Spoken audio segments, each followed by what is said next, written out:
Good mentors are attuned to seeing other people's needs and vulnerabilities quickly and aspirations, and often barriers to those aspirations, and then working out very quickly what to do. And the one virtue that links all mentors, regardless of whether you're an Oppidan one, is good emotional intelligence.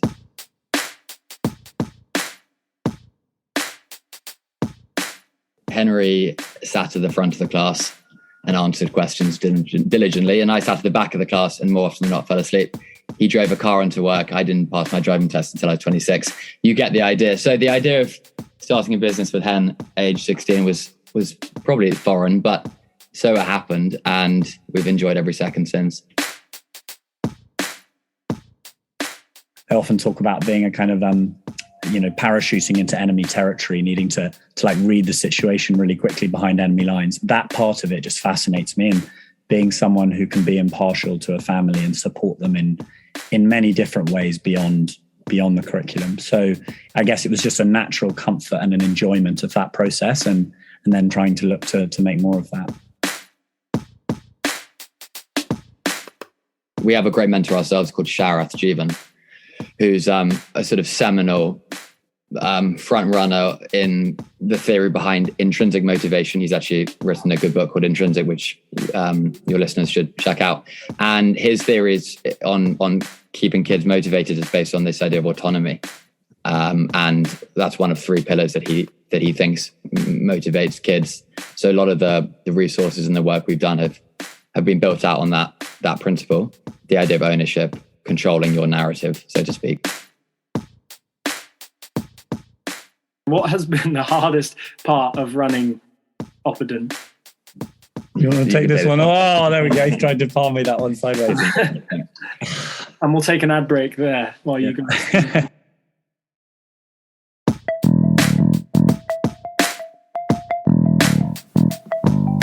Hello and welcome to the Qualified Tutor podcast, the podcast that brings you the latest in the world of tutoring, edtech and education, and hopefully inspires in you the big change that each and every one of us is capable of. Qualified Tutor is an industry-leading tutor training organisation and online tutoring community for thousands of tutors around the world.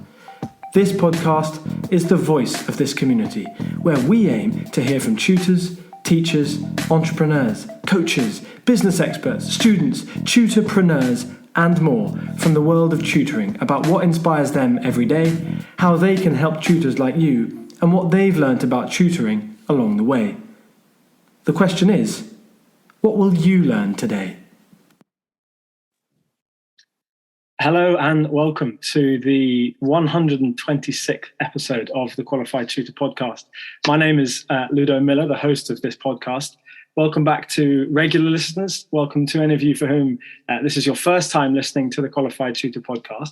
And of course, a huge welcome to two good friends and today's guests, Walter Kerr and Henry Faber. Welcome, Walter. Welcome, Henry. Thank you for having us. Thank you, Ludo. It's a real pleasure to have you guys on, even 126 episodes into this podcast. I've known Walter and Henry much longer than this podcast has been going on. So it's good to have you guys on. As an introduction for you listeners to Walter and Henry, they are the founders of a hugely successful and very exciting education company called Oppidan Education, a multifaceted mentorship business that works with schools and families, puts on fantastic kids camps, helps children from lower socioeconomic backgrounds become mentors themselves through their charitable arm, and generally pushes forward the agenda for high quality one-on-one and group tuition education in this country. I myself have been very proudly a mentor for Oppidan for the past 2.5 years, since January 2020. It would have been January 2016, Henry, I don't know if you remember this, but Henry quite rightly told me when I first emailed him to hold tight for a few years and get back to him once I'd graduated, which I duly did, pulled up the old email and emailed Henry in January 2020. So the rest is history, really. But I hope you listeners get a really good sense of this duo's infectious energy and vision really for education over the next half an hour or so. So welcome, guys. We regular listeners will know we kick off the podcast with a new segment I introduced, which takes people back to the very early days of their education and their careers. So I gather there were a few anecdotes and tales from your school days that you might be happy to share. Henry, can we start with you?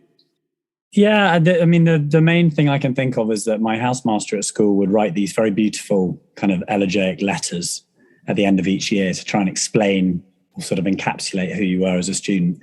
And my mum and dad have very proudly kept the last one he wrote for me when I was 18, which said, "Henry seems very keen to be an actor, but I think he's barking up the wrong tree, basically. He's far more likely to start running something and try and grow a business. I can totally see it playing out over the next 10 years. And I remember thinking, God, he doesn't know what he's talking about. And we've stayed close friends. He's been an advisor to our business. And I need to find a copy of it, but it's something that's been very, very relevant. But both of those things are relevant, are they not? He said there that you would do better as an actor. Is that's something that you've been living in the last 12 months or so, is it, Henry? It's been a bit of a one-off. I've been scratching an itch for this year, doing a bit of acting, but I have no control over the acting or the company I'm a lowly member of. I much prefer coming into work and telling Walter what to do. It's great. Okay, so your teacher back then was right to some extent then. Also, is there a particular pattern of feedback that teachers gave?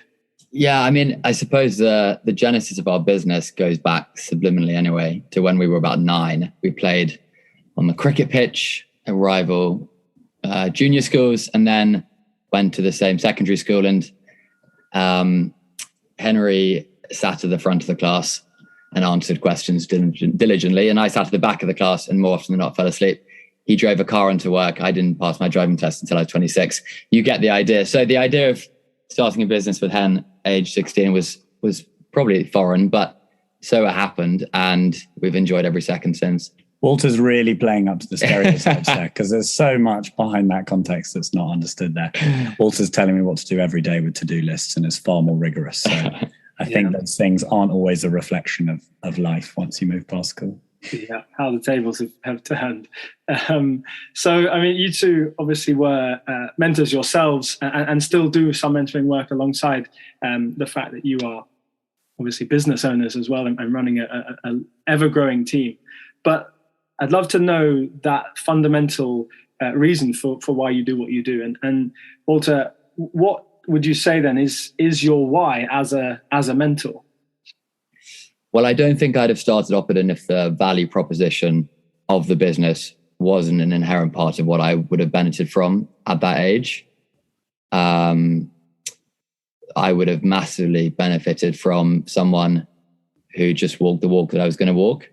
And I mean, you start a business for 2 reasons, don't you? One is that you have an issue, or not an issue, but you think there's a point of difference to the incumbent of the market. And the second reason is that you're passionate about the program. And the latter seems to me the most vital thing. I was just massively into that support as a kid. So that's my why. Yeah. And Henry?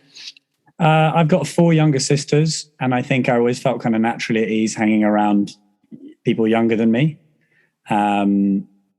It horrifies me that some of our mentees think I'm an old man now, age 30. I still feel very much in tune with what they're going through, and just really enjoyed spending time with kids sort of through university and leaving university, through home, and then through extensions of that with family, friends, and so on. And then once I started tutoring and sort of working on this in a more formal kind of academic capacity, I just felt that the role I was playing for those families was far more around role modeling and mentorship than it was around academics. I was pretty loose actually on the academics and felt myself always kind of clawing to be up to scratch in terms of content and academia. And actually the role was far more of a delicate kind of peacekeeper.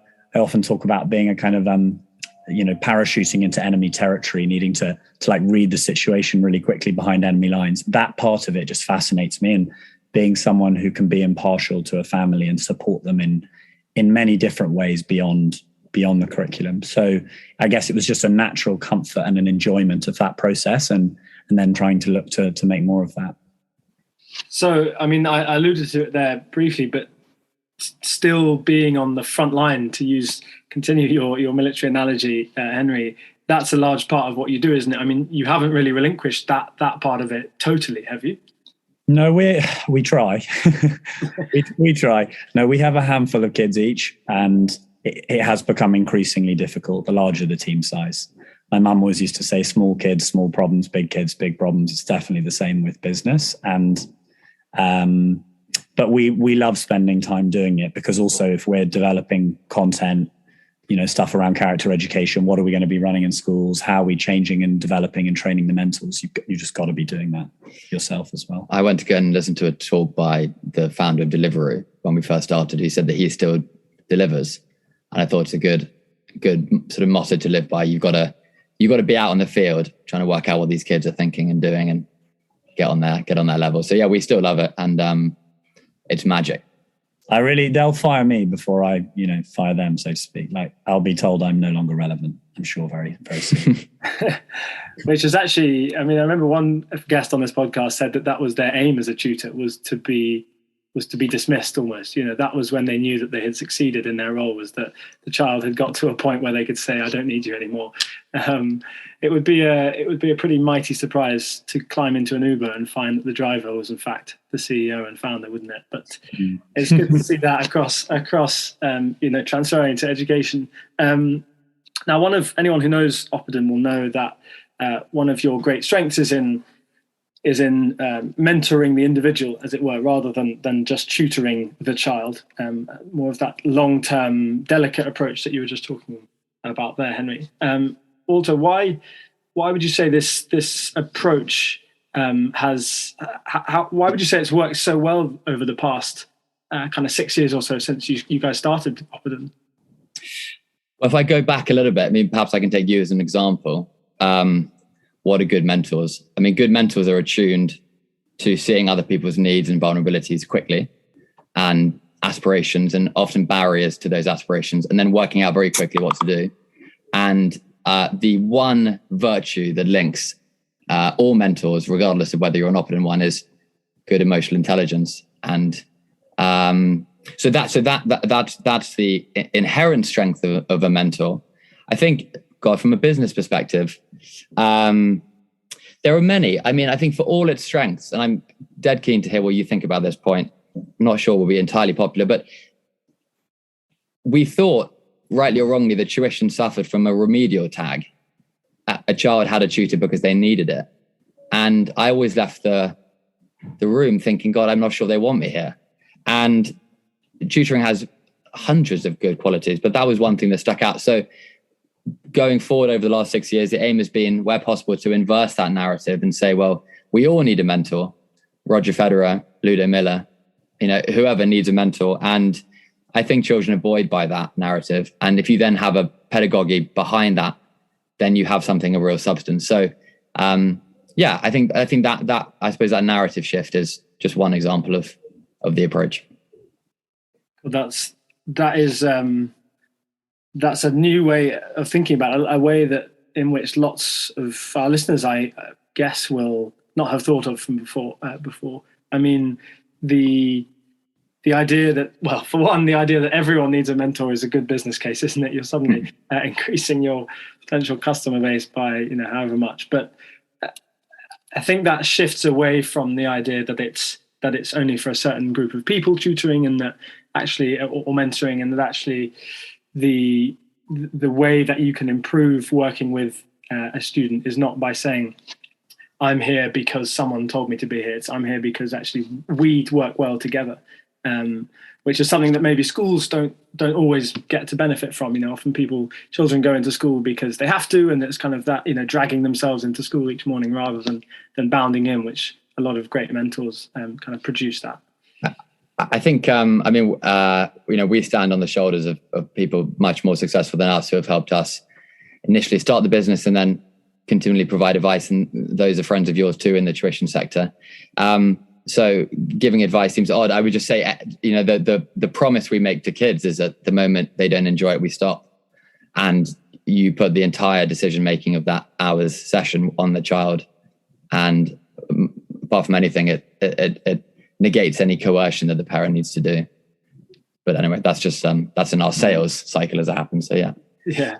So was that an approach that you guys knew you wanted to deliver from the start of Oppidan, or is that something you've come to see over the years? I actually think it is. I think it's one of the few things that has stayed the same.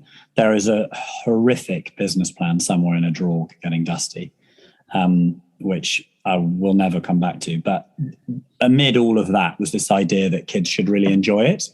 And we talk a lot about breaking expectations and changing expectations and wanting kids to feel really proud of the work they were doing with their mentor. And the best anecdote I have for that is at our summer camp in July this year, 150 kids in a field near Henley. They were all running around on day one, comparing their mentors to each other. Oh, who's your mentor? My mentor's Ludo. My mentor's Walter. Like, I had never thought in my wildest dreams that were a possibility. Kids wearing the T-shirt, kids asking to buy stash from our website. It's like that. It's a really trite example that's not educationally really that relevant, but I think it's just an important example of how education can be painted in a really positive way. And the buy-in that you get from that, from the parents as well, is massive. Because if the parent sees this is something their kid's really committed to, they're far more trusting of the process. We have a great mentor ourselves called Sharath Jeevan, who's a sort of seminal front runner in the theory behind intrinsic motivation. He's actually written a good book called Intrinsic, which your listeners should check out. And his theories on keeping kids motivated is based on this idea of autonomy. And that's one of three pillars that he thinks motivates kids. So a lot of the resources and the work we've done have been built out on that principle, the idea of ownership, controlling your narrative, so to speak. So yeah, your question is, it started like that. And then the world of character education is continually developing. Research is coming out more and more, and that's wonderful. Researchers like him have been helpful to us, for sure. It was certainly, the initial training I received when I was first a mentor, I think delivered by yourself, Walter, was, from the very first minute, it was new, it was fresh, and it felt very, very relevant. This, the way that you approached it from that motivation side, and the way that you led, not with academics. And actually, I think that feeds very well into the next part of what I wanted to talk about, which is from the client student to the tutor and the mentor and those who work in your team, because I think that is something that you guys have done magnificently well, is pull on both threads of the business. I think any education business has to deal with those two sides: how to keep their customer base and how to keep their mentee base. And it would be good to know how you guys have managed to kind of imbue that ethos of the values that you live by and those values that you demand or ask your mentors to use with students. How have you managed to keep that running through the team that you have, the office team and the mentor team that you've built up? It's a really good question. I think when I think of our full-time office team, without really having tried to find these people, they are inherently very reflective, thoughtful, educationally focused, quite youthful, very dynamic and ambitious. And that just self-perpetuates, I think. And you set expectations very high. We sort of steal that freedom and responsibility ethos, which we try and use in the work culture within the office team, give people as much slack as possible, and then just see what they do with it. And that's worked really well. In terms of the mentor team, I think we've tried to make really, really clear that it's mentor first. I want to sort of caveat what I say by saying that we had some really positive experiences working in the tuition sector before starting Oppidan. It's the only reason we have this business is because those were such strong experiences, and we have huge respect for the sector more broadly. What I did feel at times was that the larger teams grow, the harder it is to feel that you're really part of a mission or a wider vision. And however good the training and the safeguarding and the curriculum and the content you're offered, if you don't feel really loyal to that team, why would you keep working for that team? And so that's been front of our minds from day one. And it's not always been easy. It's still not, but you've got to try and serve mentors to then serve young people. And Walter talks a lot about this kind of employability accelerator that we've developed, which is the idea that hook mentors in with something that will really benefit their own lives for 2 years or 3 years or more. And if they see inherent benefit in that, they're likely to give far more and see much greater reward for it, both financially and spiritually, let's say, in the time that follows. So that then just takes shape in everything beneath it. But I think you lead with the clear vision, which people buy into, luckily, and get on board with. And the rest is kind of just process behind that. I think that's hugely important, what you're saying, Henry. Two things that jump out at me really there. First, I love how transferable those skills are. You teach the values of a business to your mentors, and they then, consciously or subconsciously, they then live that with their mentees. So it's a kind of really virtuous kind of loop there that you've built. And secondly, that point about, if you want to change the children, then you start with the adults. I think Julia, the founder of Qualified Tutor, talks about that a lot. Definitely taught me that in my first days working with her, that as a school, she was a change manager at her secondary school. And she said that when she realized that you start with the teachers to improve the attitudes and the achievements amongst the student body, I think that's hugely powerful. And I think other education businesses can look at that and see that as a place to aim for if they're looking for change in their business. I would say I've not really seen it done better than you guys have done at Oppidan. So it is a very valuable line that you've delivered there, Henry. That's very kind. There is a lot of paddling beneath the surface. I can assure you it's not plain sailing on that one. And no two mentors are the same, but I really enjoy that part of it almost the most, to be honest. I think it's great fun.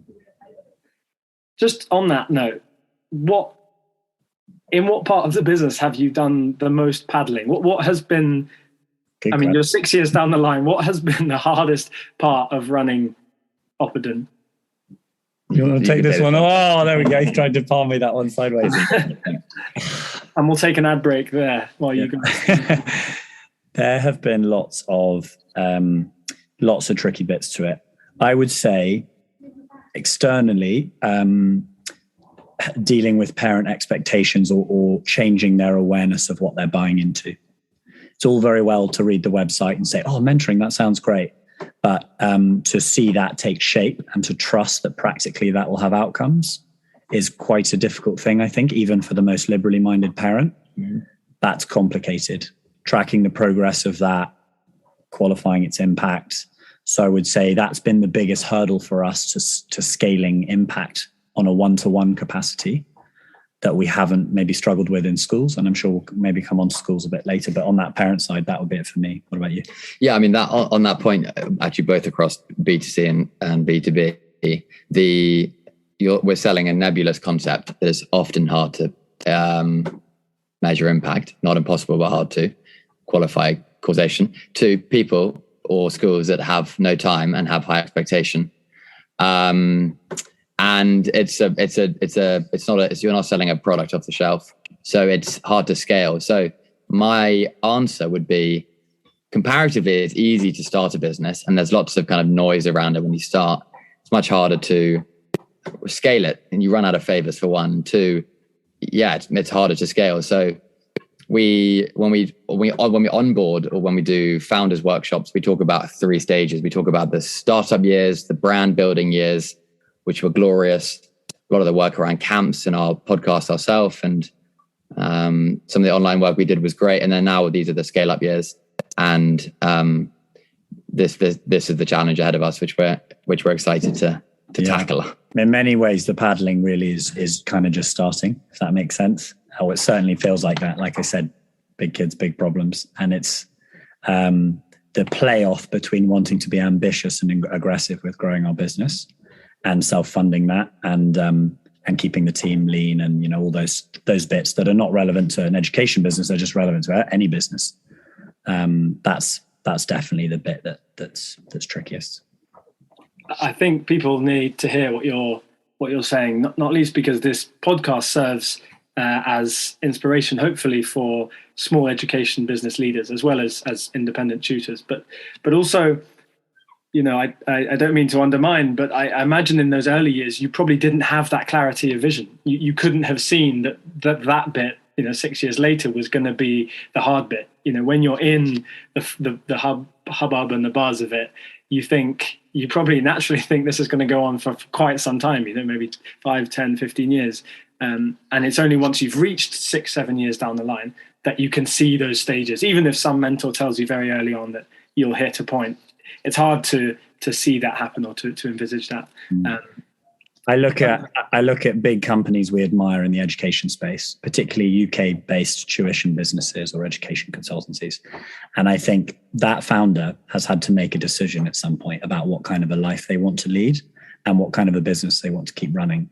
And we are at a similar stage, I think, where there's a lot to decide upon. And for the two of us, it's very much this kind of broad, ambitious vision, but that comes with all sorts of difficulties and stresses to it. So it's, you know, there are different ways to run and grow your business. Not one of them is right, but there comes a point where you sort of have to pin your colors to the mast a bit. And it can be difficult when your co-founder takes 12 months on the act out on stage. Okay, very good. Yeah. I'll share my calendar and you can see where I've been. Yeah, the man does not sleep, put it that way. No, I'm sure it hasn't meant any less input to Oppidan. That was a brilliant little addition there, Henry, because you guys are, as you've said before, and as I know by being a mentor with you guys, a very ambitious business. And I don't think the education space should be afraid of words like that. I don't think, you know, in the past it might have been seen that for an education company to want to be ambitious, it would mean that they're trying to, you know, extort money from the education space, which was often seen as something that wasn't, you know, ethical or wasn't what education should be. But I think you guys have shown that being ambitious only serves to help more students and more young people as professionals. So with that in mind, let's say you were both given a magic wand that you could wave over the education landscape tomorrow. What are some of the ideals that you guys are hoping to see in education over the next 5 or 10? I mean, I really strongly hope that Oppidan does play a role, however small, in shaping that change. That is one of our visions, or one of our goals for sure, within the next 18 months to however long we continue with this. But the majority of our work is around transition, whether it's transition at secondary level, transition through secondary, transition to university, but most often transition at 11 or 13 plus. And we're doing some interesting work with Julia Martin from IACB around an equitable or a more equitable way of selection at 11 plus. And there's, again, lots of work being done by rethinking assessment around this kind of thing. But for us, we'd like to help develop, lend advice to a skills-based assessment model at 11 plus that champions full engagement with learning, that reduces the impact of high stakes testing, makes year 5 and 6 teaching for teachers more fun, looks at the whole child in the selection policy. I think a broader approach to measuring ability is really cool. And we've done lots of the work in schools already, primary and prep, around developing that. And that's really fun. And that's got huge impact going forward. And I think we speak to secondary schools all the time. I think the momentum is changing. I think we're going to see something soon change quite dramatically. So that's my magic wand. That is our magic wand. I'm all for that. I mean, we could get, you know, much deeper into this and head up into teens and GCSEs and all sorts of national things where I can't see a lot of revolutionary change happening anytime soon. Far more likely that it's evolutionary. Whereas I think some of that 11 plus, 13 plus stuff, we could see some quite big changes in the next 2-3 years. And that's exciting and feels real and relevant. certainly for the kids we're working with at that age. And then that's obviously more geared towards independent schools. The work we're doing with state funded or maintained schools, a lot of it's around community pieces for peer mentors, training them to be mentors.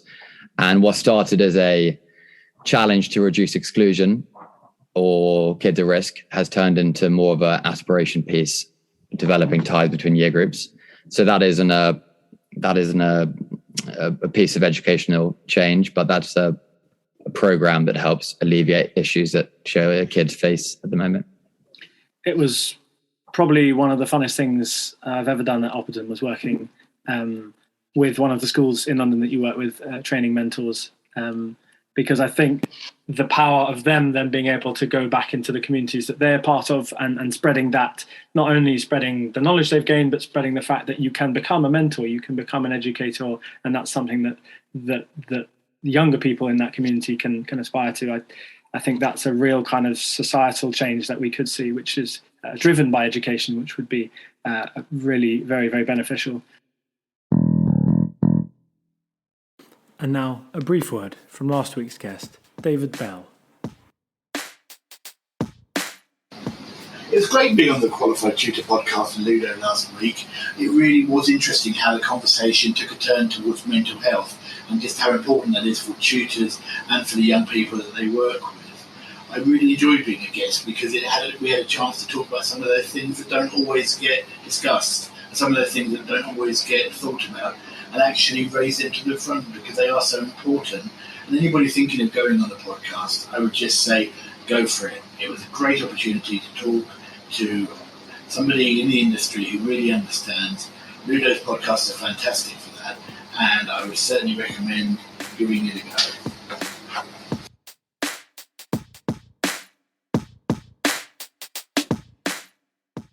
Now, just to draw the conversation to a close, because there's only so much that our listeners can engage with. There's been so much that you guys have detailed there, and I'm very, very grateful to you both for that. But on a more personal level, I'd love to know what's next for you guys. I love this podcast not just to be about the businesses that our guests run, but also to be about them as individuals. So, Henry, what's next for you? What's next for Henry Faber? I'm going to reclaim some of my life in October.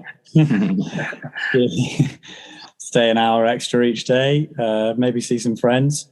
I don't want to make it impersonal, but I think Walter and I are so deeply tied between our lives and work every day, which we don't see as a problem. Like, we're very keen that people who come to work here can see fewer degrees of separation between their private lives and what they're doing for work.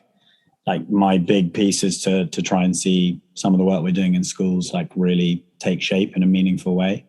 Like, it's funny, we've worked in schools for a couple of years, but 8 months ago we had one person working 2 days a week supporting our schools wing, and it's currently now 6 full-time people. And it's a lot of like life stress, because actually it's a whole new business. It's a startup all over again, trying to scale process around working in schools. So finding ways to problem solve that. And then, personally, probably playing a bit more sport. Meeting up with Walter on those sports pitches like all those years ago. Exactly. It's a squash court these days, but yeah. It's called like a stad is the full circle. Yeah. Where we just got into paddle, Ludo, so we're playing lots of paddle at the moment. Oh. That would be my vision for 2023 is to get good at paddle and to have an army of babies. I think we've got an incredibly good parental leave at Oppidan, so I'll take full advantage of that. And scale mentoring in schools, make it a really value-added thing for schools to benefit from. Yeah, maybe it's the decade of racket sports, because me and my girlfriend have just got back into badminton massively, and I'd be very up for taking you guys on at Padel. I'm a big fan. We'll make that happen. Henry, Walter, thank you so much for coming on to this show. It makes me very proud that I've been able to host you two on this show. It's been 126 episodes where we've got to know the education industry very well, and you guys are a huge part of that in the UK, and I'm sure very soon beyond the borders of Great Britain. So thank you very much for coming on. I hope you enjoyed talking a little bit about what you do. Thank you for having us. We've had a lovely time. Yeah. Thank you, Ludo. Okay, well, next week we will be chatting to a lady called Liberty King about social mobility in education and a few lessons from the first year of the NTP. So please make sure that you listen into that one as well. But for one final time, thank you very much, Walter and Henry. Thanks, Ludo. Bye. Thanks.